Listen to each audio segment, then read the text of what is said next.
We are hardwired as human beings to anchor memories that matter in physical objects. The ability we have to now do this intentionally by creating a piece of branded merchandise and to provide a product at that pivotal moment that will become that physical artifact of that memory.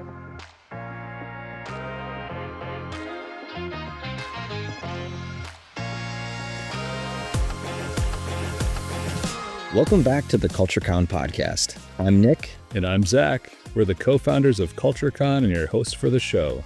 This episode is part of a special series we created live on site in our podcast studio at CultureCon West 2025 in Las Vegas. To capture these conversations, we partnered with our friends at the People Forward Network, our podcast media partner. A huge thank you to Nikki Llewellyn Gregory, who stepped in as host for these live studio sessions.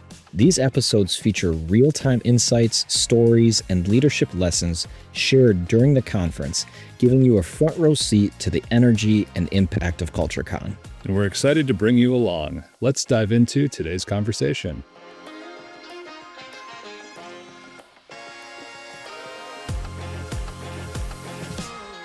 Hey, it's Nikki, and we're back in Las Vegas, live at CultureCon. This is so exciting. Check this out. We are so spoiled in this amazing suite, and I am excited about my new friend, Crissy. She and I talked just a couple of weeks ago about the power of branded merchandise. The swag, the amazing things we wear, the cups we drink out of, all the things. She's going to go into it way more than whatever I just said. But I'm so excited to break this down, and I want to start with something. I know you started your work endeavors at age 7, but you've been doing this work for almost 30 years? Yes. Branded merchandise for almost 30 years. 1999. 1999. Wow. Okay. Yes. So over 25 years. Yes. Wow. So I'm intrigued. Your passion for this, I heard it in a phone call, Zoom call. I saw it on stage last night at CultureCon when you were doing your opening talk that was so great. What keeps your fire for this? Why is this your jam? Because it's love that lasts. Because it's a symbol of something ephemeral, and it gives an emotional connection to an object that sustains a relationship. And whether that's person to person in the form of a wedding ring, or a token, or employee to employer in the form of branded merch, that new hire kit, that desk kit, anything that makes the intangible tangible. And I love that enduring connection. There was an episode we were recording earlier today where we talked about the pride that when people have that pride for where they work, there is just a different version of culture. Yes. I want to come back to that. I don't want to forget about that. And I have a feeling you're going to bring it up. But I do want to dig into the mindsets or misbeliefs or things people overlook when it comes to this merch that represents this place we work. What are those? There's a lot of them. What are they? So, the ones I hit on last night at the opening session really comes down to the purpose of a promotional product, right? It's not a nice to have. It's not an extra. It is an essential piece of a brand. And the analogy I love to use for this is if you have ever gone for a walk on the beach, and at the end of a glorious day with friends or family, you bend over and you pick up a seashell. Why do you do this? We all do it. Yeah. We are hardwired as human beings to anchor memories that matter in physical objects. The ability we have to now do this intentionally by creating a piece of branded merchandise and to provide a product at that pivotal moment that will become that physical artifact of that memory.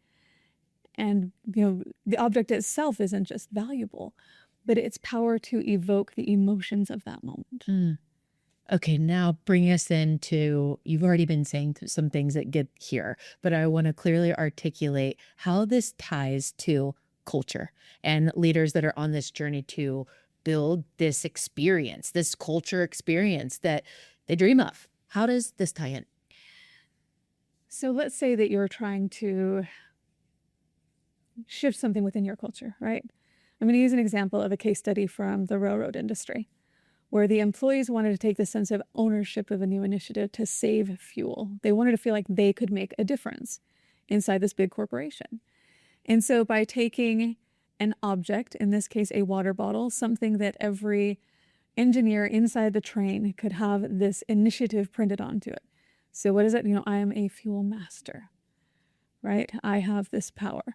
So if you sign up to become a fuel master, you get this artifact that represents that. You're now carrying this water bottle, this symbol of belonging, that I am a fuel master. And now that I'm carrying it everywhere I go within my work, you're taking on that identity. You have the sense of ownership, and it changed behavior. And that resulted in massive fuel savings by some slight behavior changes that they could make. But that artifact that had that sense of identity really fueled that change and influenced the culture. It becomes the representative of it. So good. Thank you for the story. So when it comes to the touch points that are most powerful, bring us into that. You said something earlier. You had your own language for it. I don't remember what it was, but basically the life cycle of our individual people, our team members, the development of the team. Give us anything that sheds light on this is the time to bring in this merchandise. Okay, I'm going to say day one is the most important. I mean, people talk about the importance of the kiss hello and the kiss goodbye. There is a really vulnerable situation, or vulnerable position in a new hire's journey. And the most vulnerable time is that moment between them accepting the offer letter and actually getting onboarded, where all that doubt creeps in. Is this the right place for me? Do they really want me here? Am I going to fit in there? Do I belong? And if you can get your new hire kit to land in that window, that makes a huge impression, because they now have evidence that you want them there. If it includes a letter from their incoming manager that says, we're so excited to have you join the team. If, communications throughout the interviewing process, they know that you have a dog or a cat and includes a dog collar or a cat toy, or if you just had a baby and it has a onesie for your child, those objects matter in that moment because it is physical evidence of belonging, that this is the place for me. So that's a very critical moment. The new hire is an incredibly important moment because that is that first introduction to the team. The next one is whenever there's a training or a change within the organization, anything they're trying to communicate that really needs to hit on a physical level with the employees to have momentum to drive a change, that is a critical time to use branded merchandise to anchor that initiative. Always recognition, anniversaries, birthdays, that's great opportunities to anchor. When there's a milestone achievement within an organization, if they've been critical in helping you reach 10 million in sales or 20 million or 100 billion, whatever it is, anchor that moment and create something that's limited edition and that is only ever given to those employees that were part of making that change happen, those new product launches. Oh. But then, of course, the years of service and those, recognition, longevity, how long you've been here. Those are important milestones to recognize as well. So good. So let's go back to the being proud of where we work and tying in, what that looks like from a lived out. Let's maybe give an example of, people becoming brand ambassadors. You're wearing this, you're choosing what you wear. By the way, I think you designed this shirt right here. I did not design it, but I did produce it. Oh, okay. You created this shirt, you and your team. And I got this yesterday and was like, wait, okay. So kind of playing this out. I am an extension of the representation of the CultureCon podcast. Mm-hmm. When Nick and Zach are not available, I'm one of those people that steps in. I'm like, I should be wearing this stuff then. It clicked for me. I'm like, I didn't do this before at any of our other studios. So thank you for that. I don't know if you have any comments there or like leaning into brand ambassadors. Like we're proud to rep. Oh, absolutely. I mean, we use ambassador programs multiple places throughout the employee and journey life cycle. My favorite brand ambassador programs are actually pre-recruiting. So if you are running a big campus recruiting program and you're trying to increase awareness for your company or your organization on a key campus where you're trying to recruit great talent, having a robust campus ambassador program allows you to get your brand representation in places your recruiters can't go. So, I mean, I love college campuses. They were the ones that started the whole water bottle as status symbol phenomenon. Oh. They really embraced sustainability and getting away from single-use plastics long before the rest of the culture adopted. How cool. And so putting branded water bottles with specific companies' names, we see this a lot in law schools. You'll have specific firms that'll recruit brand ambassadors and gift them with branded merchandise. And now suddenly, the top students in the class are all carrying this certain mug, and I want one of those. And who is that firm and what do they do?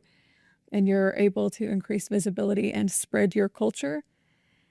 verbally with word of mouth, with a conversation that starts because of the visibility that comes from a promotional product. Oh, that's so cool. Okay, let's play a little scenario game here. So we have two people. One of them is Brittany, and Brittany has a Stanley mug on her desk that has the logo of her company, a coaster, pens, her notebook, regularly shares pictures with the team about like, check out my desk. I'm like all, maybe not mention this necessarily brand, but all into look at me, I'm all in, right? And people celebrate that on the team. She was just recently so excited because her new pool, she now has koozies where she has like 10 of them, and everybody uses these koozies with her company message on them. So example of Brittany. And then we have Ed. Ed enjoys his job, but there's no track record of where Ed works. That's not showing up in, where he lives or in his space. Talk about just like the psychology behind that, or just any insights that you would give about what that lives like for Brittany versus Ed. Well, one feels very connected to the brand and the other one has no emotional investment in it. And I think that investment, the promotional product is just evidence of that caring. And, in Ed's defense, maybe he's been offered all of this swag, but he never valued any of it. He really doesn't want a Stanley. He's not interested in a koozie. Maybe he's a sweatshirt guy and they keep sending him logoed polos. That's never going to work. That's a good tip. And so part of it is understanding the end user. And it has to be, for any branded merchandise program to land well, it has to be valued by the final recipient. So one of the earmarks of a great product for me, when we're designing it with our customers, is does this object have the capacity to become a favorite?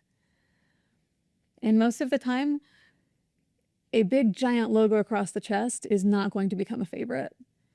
Culture Geek lands. Yeah. If it was just CultureCon, would it resonate as much? But it's personal identity. I'm a culture geek and I will embody this. Yeah. And so when you're merchandising for Ed and Brittany and Heather and Crissy and all these people in an organization, sometimes providing choice is the best thing that you can do, and offering a selection of items they can choose from. I don't drink coffee, so a mug's not going to land for me, but you better bet I have 2 Stanleys because I keep one in my office and one in my nightstand. Yeah. And so recognizing that there's individual preference and honoring that. So a couple things. One is when we are proud, we stand tall behind where we work. Yeah. We're going to be repping this stuff more because we're proud of it. The other, I love that this random story scenario that I gave you brought up this insight that maybe it's because that isn't what Ed likes. He doesn't, drink coffee or doesn't enjoy Stanleys or whatever. That's such a good point. So I'm curious, when you're a leader who really wants your merchandise to connect with your people, what are some of those tips on helping to make sure Ed gets what he wants? He's proud, but he doesn't like the stuff. Do you survey them? Do you give multiple options they get a pick from? Like, how do you bring that together? Oh, I would definitely do focus groups and ask. I mean, people are pretty willing to tell you what they like and what they don't like. Okay. And I would always err on the side of quality and value versus cheap or affordable. And let me just say that you can hit a quality item in any budget and any price point, but don't do anything that's going to associate your brand with cheap. And so if you want to gift every employee a t-shirt and you decide to go with the cheapest t-shirt possible, that's not going to land well. You're going to put it on your body once and it's going to be itchy, or it's going to twist, or you wash it and it looks distorted, and you've wasted all of that money. And what you've communicated to your employees, you don't really value them. You value that one photo with everybody in matching apparel, but you didn't actually demonstrate that you value them and you wanted to give them something of value. So you do much better to gift less often and higher quality than to gift constantly with inexpensive items that people don't actually appreciate very much. Yeah. Like, don't be like a company that my husband has worked for in the past where the one thing he gets every year is a $25 turkey certificate. What? Like, of all things, first of all, putting a price tag on it, but maybe he doesn't eat turkey, right? And that's the only thing you get every year is your $25 turkey certificate. It's like, yeah, rethinking. I think that the core here is, how does that message of that turkey or that t-shirt, how does that show up to the people that you're giving it to? It's like, are we just wasting the experience? Check the box. Don't check boxes. No. You can waste a lot of money that way and actually backfire what you're trying to achieve. Yeah. So ask people. They'll tell you what they like and what they don't like. I think that the life cycle of the merchandise really does illustrate how much it's valued. And the really successful culture builders, your swag will appreciate in value over time, organically. And so if you have, a new product release or something that comes out and you gift all of your employees this item, watch, and 10 and 20 years later, the value of those items will have increased exponentially through those secondary markets like the eBays, or, my favorite case study in shoes lately was the Apple shoes that went up for auction for over $50,000. And it was a pair of shoes that was just available in the employee catalog. You could choose a pair of shoes or a sweatshirt or these other items. Yeah. But the people that chose the product that mattered to them, and all of those objects increased in value because the brand increased in value and the people's appreciation of the value of the brand continued to grow. Well, Crissy, thank you so much. This was so insightful, so much to learn from you. I will say, of anyone I've met in my life, you are the most passionate and educational when it comes to branded merchandise and connecting the dots to the outcomes. So thank you so much. And thank you for being at CultureCon Live. Thank you for the conversation. It's been a lot of fun. That's a wrap on this episode of the official CultureCon podcast. If you got something out of it, share it with a friend, a teammate, or a fellow culture geek. And don't forget to hit subscribe so you never miss an episode. And if you want more ways to stay connected and inspired, check out our upcoming events page for a full listing of webinars, workshops, and conferences. You'll find the link in the show notes, and we'd love to welcome you to a CultureCon event soon. Until next time,